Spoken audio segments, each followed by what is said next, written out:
Selamat pagi anak-anak. Hari ini materi kita pada saat ini yaitu tentang paduan suara. Minggu yang lalu terang belajar tentang bagaimana bentuk dan nilai not. Anak-anak sudah tahu apa itu paduan suara? Paduan suara berasal dari dua kata yang terdiri dari kata paduan dan suara. Paduan berasal dari kata padu yang artinya padu, selaras, dan harmonis. Sedangkan suara artinya bunyi yang dihasilkan dari suara yang dari manusia. Ada beberapa bentuk dari paduan suara. Yang pertama, anak-anak. Paduan suara anak-anak adalah paduan suara yang terdiri dari sekelompok anak-anak yang biasanya terdiri dari dua kop suara, yaitu sopran dan alto dengan jangkauan suara yang tinggi dan melengking. Yang kedua yaitu dewasa. Paduan suara dewasa adalah paduan suara yang terdiri dari sekelompok orang dewasa yang biasanya terdiri dari 4 kop suara. Yang pertama yaitu sopran, alto, tenor, dan bass dengan jangkauan suara yang berbeda sesuai dengan kop suaranya. Selanjutnya, berdasarkan kop suara atau gender dibagi menjadi 4. Yang pertama yaitu sopran. Kop suara sopran adalah jangkauan suara tinggi yang dimiliki perempuan dalam paduan suara. Dalam kop suara sopran biasanya terdiri dari sopran 1 dan sopran 2. Selanjutnya alto. Kop suara alto adalah jangkauan suara rendah yang dimiliki perempuan dalam paduan suara. Dalam kop suara alto biasanya terdiri dari alto 1 dan alto 2. Selanjutnya tenor. Kop suara tenor adalah jangkauan suara tinggi yang dimiliki laki-laki dalam paduan suara. Dalam kop suara tenor biasanya terdiri dari tenor 1 dan tenor 2. Selanjutnya bass.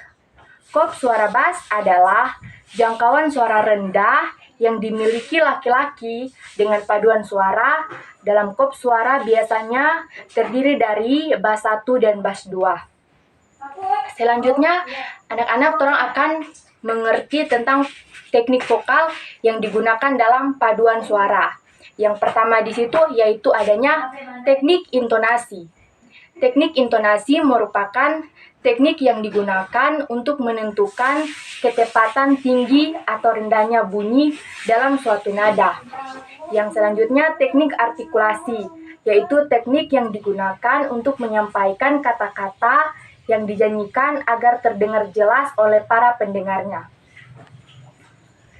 Kemudian, teknik resonansi merupakan teknik yang digunakan untuk memberikan gema dalam bernyanyi karena adanya pantulan suara yang berasal dari suatu ruangan dengan dinding yang keras.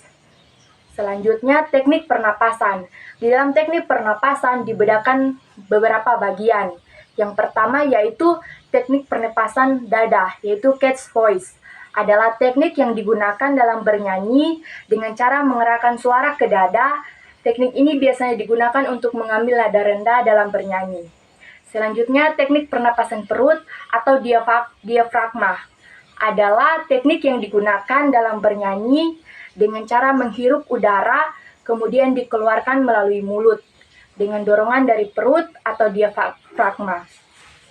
Teknik ini merupakan teknik terbaik dalam bernyanyi karena napas yang dikeluarkan dapat dikontrol dengan baik sehingga dapat bernyanyi dengan napas yang panjang atau volume yang kuat. Selanjutnya, teknik pernapasan kepala atau head voice merupakan teknik yang digunakan dalam bernyanyi dengan cara mengarahkan suara ke arah kepala. Teknik ini biasanya digunakan untuk mengambil nada tinggi dalam bernyanyi. Selanjutnya, teknik falsetto adalah teknik yang digunakan untuk menghasilkan suara palsu dalam bernyanyi. Kemudian teknik acapella merupakan teknik bernyanyi yang dilakukan secara langsung tanpa menggunakan iringan musik. Yang ketiga yaitu teknik canon adalah teknik yang digunakan dengan cara mengejar nada yang dinyanyikan oleh penyanyi yang satu dengan penyanyi yang lain. Itulah materi kita tentang paduan suara yang pada saat ini. Semoga materi ini boleh bermanfaat untuk adik-adik. Untuk minggu depan, Ibu akan memberikan contoh bagaimana cara untuk bernyanyi paduan suara dengan baik. Kelas kita pada saat ini sampai di sini. Sekian dan terima kasih.